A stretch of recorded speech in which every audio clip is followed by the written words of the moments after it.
না খেয়ে থাকবে, না খেয়ে থাকার অভ্যাস আমাদের আছে। বছরে একবার আমরা না খেয়ে থাকি, সেই জাতিকে হুমকি দেবেন না, ডাল চালানোর পেঁয়াজের হুমকি দেবেন না। না খেয়ে থাকবো দৌলিয়তের কাছে, জাতীয় শত্রুর কাছে, বাংলাদেশের স্বাধীনতা সার্বভৌমত্বকে গাদ্দার বেঈমানদের মতো, আওয়ামী লীগের মতো আমরা বিক্রি করে দেব না।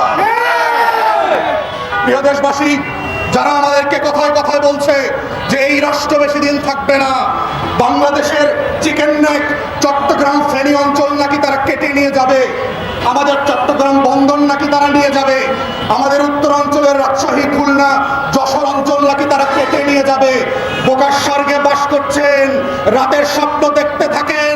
দিনের যোদ্ধারা বেঁচে আছে, যাত্রাবাড়ির শহীদরা বেঁচে আছে, যারা লড়াই করেছে 16 বছর ধরে, তারা বেঁচে